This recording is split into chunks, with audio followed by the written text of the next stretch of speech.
भाई उत्कर्ष, हम आपसे ही बात शुरू करना चाहेंगे। सिद्धार्थ कलंस थोड़ी देर बाद हमारे साथ जुड़े। जी,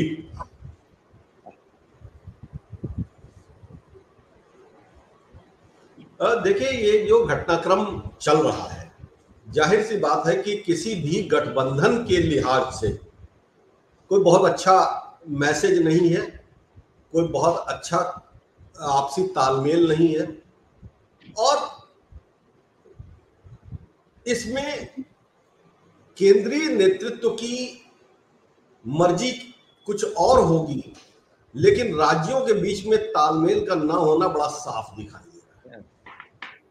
मध्य प्रदेश में भी भाई जाहिर सी बात है कि कमलनाथ जिस तरह से कांग्रेस मध्य प्रदेश कांग्रेस को होल्ड किए हुए हैं और जिस तरह से वो लगातार काम कर रहे हैं, उसमें समाजवादी पार्टी तो छोड़ दीजिए, कांग्रेस के ही दूसरे कई बड़े नेताओं को बहुत स्पेस नहीं मिल रहा। उसी तरह से उत्तर प्रदेश की कहानी कुछ बड़ी विचित्र टाइप की है। कांग्रेस के नेताओं से बात की है तो वो बहुत आइडियलिस्टिक बात करते हैं। वो ये कहते हैं कि भाई माइनॉरिटीज के सवाल अखिलेश नहीं उठा रहे हैं, इसलिए माइनॉरिटीज का भरोसा नहीं उनके ऊपर रह गया है, और अगर हम उठा रहे हैं तो क्या गुनाह कर रहे हैं। लेकिन स्टेट लेवल के किसी भी कोऑर्डिनेशन, किसी भी लीडर ने आपसी तालमेल बनाने की कोई कोशिश नहीं की।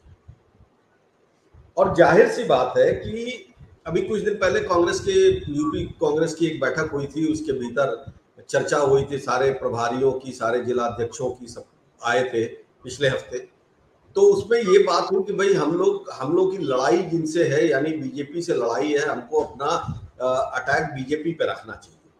लेकिन यूपी कांग्रेस के भीतर कुछ लीडर ऐसे हैं जिनके अखिलेश यादव के साथ कुछ पर्सनल इश्यूज हैं, ये भी सच्चाई है। और वो लीडर्स बिल्कुल इस बात के लिए तैयार नहीं है कि खामोश रहा जाए, या स्ट्रेटेजिकल साइलेंस जिसको कहते हैं, या पॉलिटिकल एडजस्टमेंट की बात करें, वो बिल्कुल तैयार नहीं। इसलिए केसी वेणुगोपाल के जरिए से हाईकमान को, कांग्रेस हाईकमान को इंटरैक्ट करना पड़ रहा है अखिलेश यादव से। लेकिन उस इंटरैक्शन के दूसरे दिन से ही लोकल लीडरशिप जो है वो कुछ एक नया शगुफा छोड़ दे रही है, जो कि बात को बिगाड़ रहा है। अब जैसे आज का घटनाक्रम था, आजम खान से मिलने के लिए अनाउंस किया, यूपी कांग्रेस के अध्यक्ष अजय राय ने जेल तक गए, उनके साथ शाहनवाज गए थे जो माइनॉरिटी सेल के चेयरमैन हैं यूपी के, और आजम खान ने मिलने से मना कर दिया। मिलने से मना करने का कारण आजम खान ने जो दिया है वो कुछ और है, वो ये नहीं है, वो राजनीतिक कारण बोला नहीं। अब कांग्रेस का तो ये कहना है कि आजम साहब ने मना ही नहीं किया, ये तो एडमिनिस्ट्रेशन ने मना कर दिया, बहाना बनाया। मेरी अभी शाहनवाज से बात हो रही थी थोड़ी देर पहले, तो उनका वो ये कह रहे हैं कि एडमिनिस्ट्रेशन ने मना कर दिया, आजम साहब से हमारी फोन पे भी नहीं बात होने पर। तो अपने अपने है, अब बाकी तो असली आजम साहब जानेंगे। लेकिन कोई बार मिल सकते हैं कोई भी। ये बात तो इन लोगों को पता होगी कि ये दोनों तो ऑलरेडी जेल के अनुभव हैं। अजय राय साहब को भी जेल का अनुभव, और शाहनवाज भी अभी जन आंदोलनों में जेल गए। तो ऐसा नहीं है कि इनको पता नहीं होगा कि रूल्स क्या है।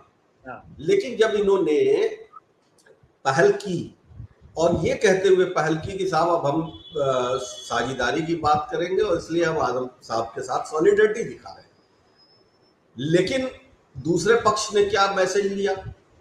उसने मैसेज लिया कि साहब आप हमारी फील्ड में आ रहे हैं। तो जब ये, और आप बार बार, अब कांग्रेस ये कह रही है कि साहब ये तो माइनॉरिटीज का सवाल है, सेकुलर इंडिया का सवाल है, और बोलना चाहिए, और साथ साथ ये भी बता दे रही है कि अखिलेश यादव कब कब ऐसे मसलों पर खामोश रहे, तो फिर फेथ बिल्डिंग होगी कैसे?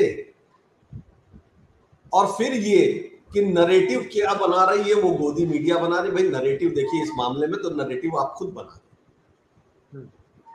क्राइसिस ऑफ फेथ बहुत क्लियर दिख रहा है। मैं अभी भी ये मान के चल रहा हूं कि सेंट्रल लीडरशिप ये चाहती है कि एक बढ़िया मजबूत अलायंस बने, लेकिन स्टेट लीडरशिप जो है वो कहीं ना कहीं इस चीज को करने में या साबित करने में चूक रही है, या यूं कहिए थोड़ा और खोल के कि वो कुछ ऐसा कर रही है जिससे अखिलेश यादव असहज हो रहे हैं, और वजह सिर्फ एक माइनॉरिटी वोटों के ऊपर क्लेम। और माइनॉरिटी वोट्स के ऊपर क्लेम की बात है तो जाहिर सी बात है कि वो तो आपस का ही वोट है ना, वो तो इंडिया अलायंस का ही वोट है, चाहे इनके साथ रहे या अगर उनके साथ रहे। लेकिन वो ये बताना चाह रहे हैं कि माइनॉरिटीज के सवाल हम ज्यादा वोकली उठा रहे हैं और इसलिए माइनॉरिटीज हमारी तरफ आ रहे हैं, और शायद ये मैसेज देके वो सीटों की बार्गेनिंग में अपनी पोजीशन को और स्ट्रांग करना चाह रहे हैं। लेकिन सीटों की बार्गेनिंग तो तब होगी जब अलायंस बचेगा। तो ऐसी स्थिति में एक थोड़ा कंफ्यूजन सा बन रहा है कॉमन मैन के भीतर, कॉमन वोटर के भीतर, कि ये है क्या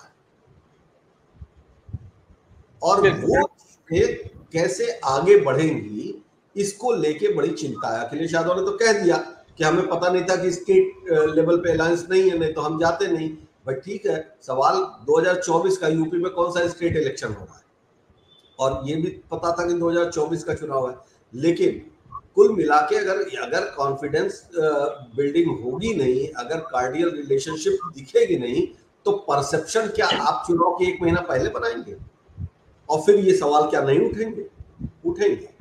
इसलिए ये इस तरह के जो भी एक्ट्स हो रहे हैं वो अलायंस के लिहाज से तो अच्छे नहीं।